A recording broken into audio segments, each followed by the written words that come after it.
Happy holidays! It's once again my favorite time of year. No matter what you celebrate, it's always magical in December. I personally celebrate Christmas, and one of the best things to come out of the special day is the cartoon episodes to go with them. So as my Christmas present to you, I'm counting down my 10 favorite cartoon Christmas specials. Now, Lawrence should be back with Hedgehog. Mine! Thank you.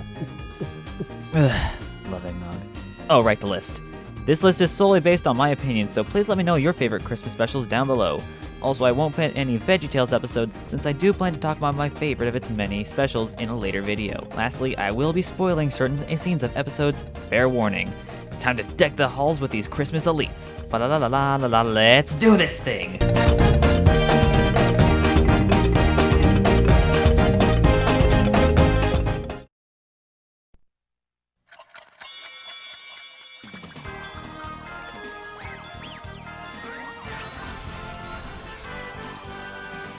I don't care how stupid this show is. I love the adventures of Sonic the Hedgehog, though I find it pretty weird that to this day, this is the only Sonic series to have a Christmas special. You'd think with how popular Sonic Boom got that it would have a Christmas special of some kind. Regardless, this is one of the dumbest things I've ever seen, and believe me, that's quite a long list. When Robotnik takes over Santa's job and forces kids to give him presents, it's up to Sonic and Tails to make things right and get the presents to everyone on Mobius, including a surprise appearance from Princess Sally from Sat AM.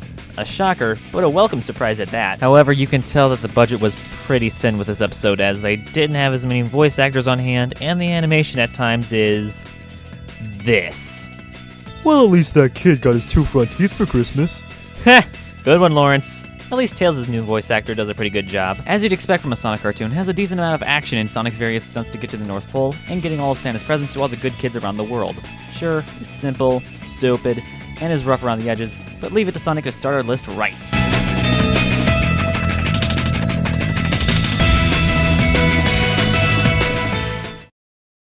One thing to know about the kid is that he loves the old story of the Christmas Carol. Sonatel's right. The iconic story of the Scrooge and the Three Ghosts of Christmas is one I always look forward to seeing the various retellings of. You'll see it quite a few times in this video, and special mentions to the Muppet Christmas Carol and Scrooge for being some amazing Christmas movies. So who's the Scrooge of this entry? Well, it's a certain duck we all know and love. Daffy. We'll get to the one you two are thinking of later.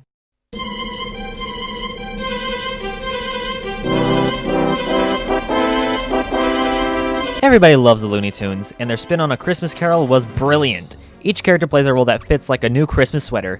Daffy as a Scrooge, the Tasmanian Devil, Granny, and Yosemite Sam as the ghosts, and even Bugs as the guy warning Daffy of said ghosts.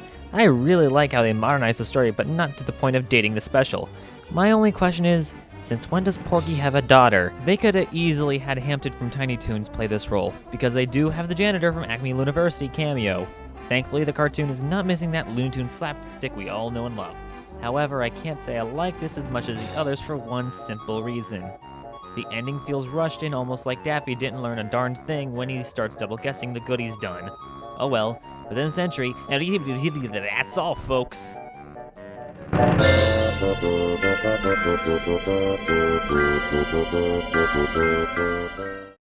Wow, not only is it the same story being parodied, it's even by the same company.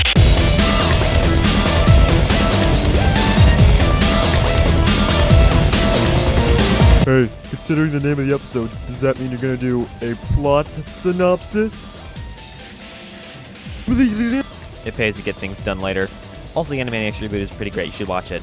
Much like the previous entry, various Warner characters take on the roles in A Christmas Carol, except this time it's the Animaniacs crew. Despite this one being shorter, one very important aspect boosted above the Looney Tunes: the songs. They aren't top 10 material, but dang, they're catchy. I particularly enjoy Yakko's song as the Ghost of Christmas Future.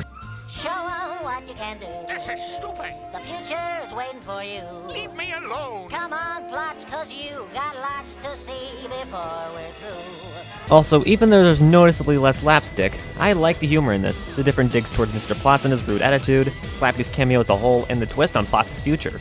Wait, what was that about Daffy not learning his lessons in the previous entry? Okay, yeah, at the end Plotz is still kinda mean. Kinda makes sense why this is fairly low now, doesn't it? Hey, there's the reboot. Maybe they'll make a better Christmas episode. They already have that really good Halloween special. Well said, Sonatile. We'll just have to wait and see.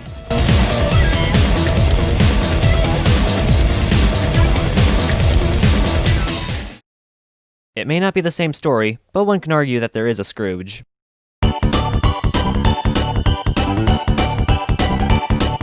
If you prefer Fa La La Ed, I don't blame you, especially if you like this joke like I do.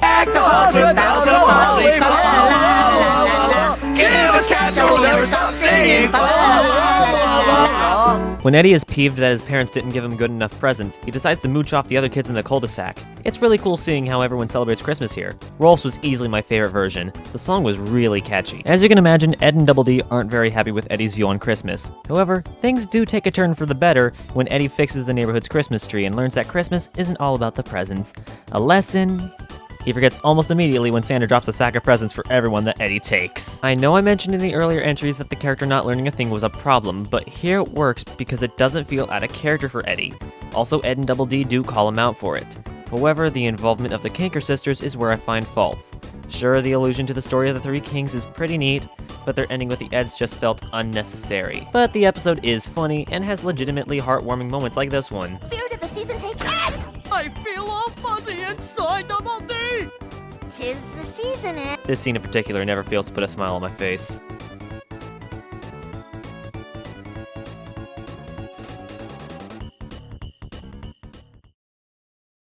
Wow, we finally have a show from the 2010s on here. I may not like The Loud House nearly as much as I used to, but I still think it's a fine show, and I can't deny that it has a pretty amazing Christmas special. 11 Louds a Leaping has several plots that somehow all end well. Lincoln's having trouble with the Loud's cranky neighbor, Luna's having songwriter's block, Lola tries to get on Santa's nice list, Lana wants to catch one of Santa's reindeer, and Lori tries to get over her addiction to opening presents. There are more, but those are the ones I remembered off the top of my head. Christmas is very much a family holiday, and you especially feel that with the Louds. Each of them is excited for a different aspect of the season, and even helping each other out, all culminating in them helping the previously mentioned cranky neighbor, Mr. Grouse. That in itself was a really amazing scene. It had the great song, the parents' face reveal, and the heartwarming get-together afterward really sells it. It's pretty easy to see why this is the fan favorite, and also one of mine.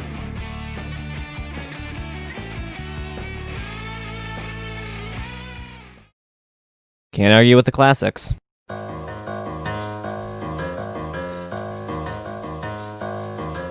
Honestly, if you celebrate Christmas and you don't watch the Charlie Brown Christmas special, you're doing something wrong. Special mention to It's Christmas Time Again, Charlie Brown. I thought it was funny.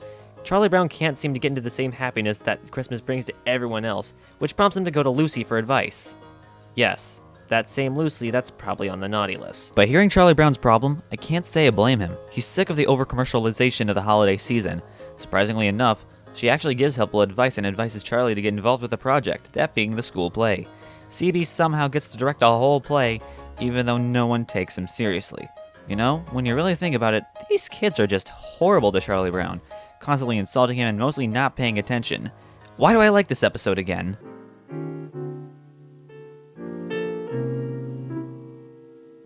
Charlie Brown is a blockhead, but he did get a nice tree. Oh.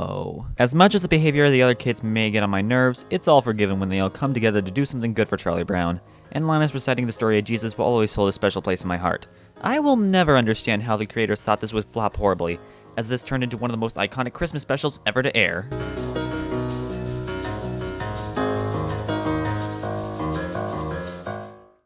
Gee, Lawrence, what do you want to do tonight? The same thing we do every night, Sonatile. Help Alex with his video. Yep, it's Pinky and the Brain.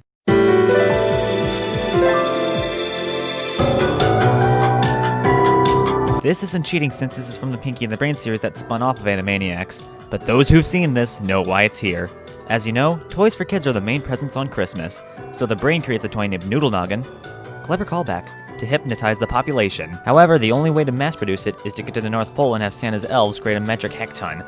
Meanwhile, Pinky wrote a letter for Santa and wants to bring it to him. This concept is brilliant, but it gets even better once they actually get to the North Pole. I love that the head elf assumes that Pinky and the Brain are spies for the Easter Bunny or the other holiday spirits. Much like the Animaniacs episode Spellbound, Brain is very close to success. However, Pinky realizes he never got to give Santa his letter, which leads to this scene. This year, Santa, I ask for nothing, but I wish to tell you about my dear friend, the Brain. He is honest and very hardworking, and only wants what's best for the world, but he gets no reward. He's only greeted with defeat. He never gives up, but I know it must be very hard. So please, take anything that you had for me and give it to my best friend in the whole world, the Brain. Love, Pinky.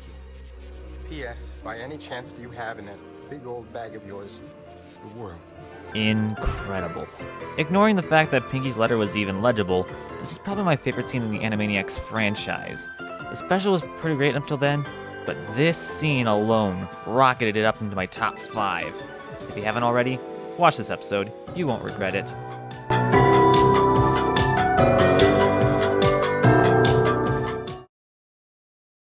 Frickin' duh. How many Christmas specials does SpongeBob have? 3, but the original is still my favorite. Christmas Who was a first for many things in SpongeBob. It was Patchy's first appearance, the first Christmas special, and the first special to go into 22 minutes. Of course, to avoid via copyright, I'll voice act the scenes myself. When SpongeBob walks in on Sandy decorating for Christmas, she explains the holiday to him and SpongeBob proceeds to tell the rest of the town. As you'd expect, Squidward is skeptical, whereas the rest of the town is stoked. Stoked to the point of singing a pretty amazing song. However, it seems Sandy forgot to tell SpongeBob that Santa only comes and drops off presents when you're sleeping. Yeah, oops. Now the town's ticked at Sponge and Pat, and Sponge is devastated, much to Squidward's delight. But said delight turns quickly into guilt when SpongeBob reveals his handmade present for Squidward. This leads to one of Squidward's best moments since pizza delivery. Merry Christmas, little boy. Can it be? Yes, it is I, Santa Claus. Ho, ho, I tried, okay? Much like in Season 1, it's really nice to see Squidward do something nice for SpongeBob and eventually the rest of the town. The episode stands as one of the most iconic Christmases on TV, but as far as Nickelodeon specials, I feel there's one that outclasses it.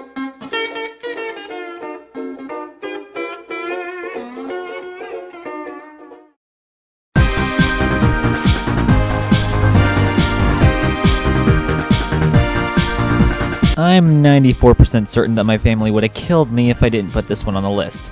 But I didn't need to check twice because I love this episode. In fact, it's my favorite episode of the Fairly OddParents. This is the whole package. The great humor like Timmy's dad's love of eggnog, the amazing songs, and the really neat premise. After an amazing Christmas with his family and fairies, Timmy wishes for it to be Christmas every day.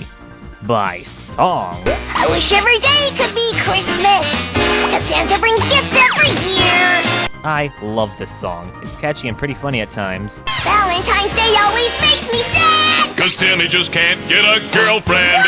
However, this ain't Groundhog's Day, and everyone's fully aware that the day itself is repeating and grows sick of it to the point of wanting Santa eliminated. Well, why can't Timmy just don't wish it?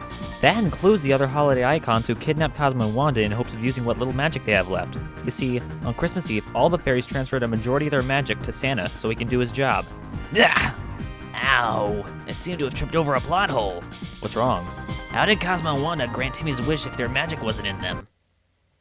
Oh, snap. Inconsistency aside, Timmy embarks on a great quest to save Santa, which results in a rather cool fight scene between Santa and the other holidays. After Timmy and every kid with a computer comes to defend Kringle, Timmy gets that genius idea for everyone to wish for December 26th, which works and the rest of the year plays out.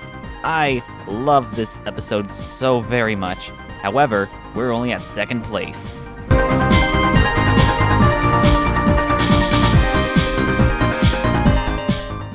Is it time? Yes, it is. Mickey's Christmas Carol.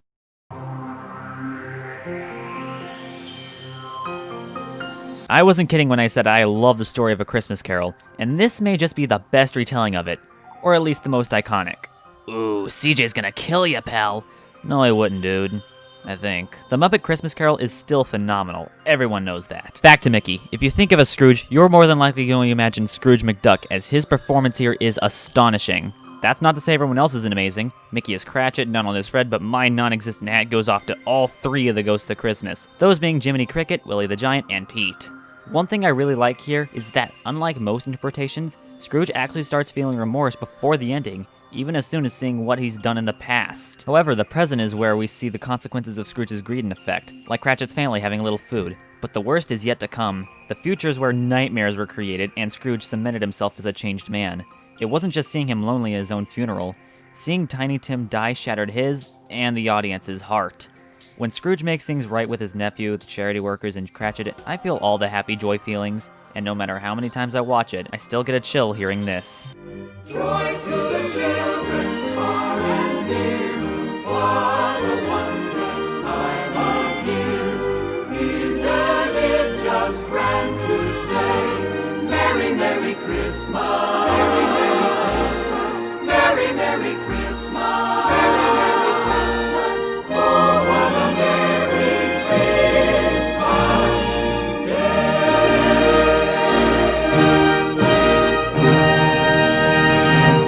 I'm the Sonic Septile Warrior. Merry Christmas, happy holidays, and stay safe out there.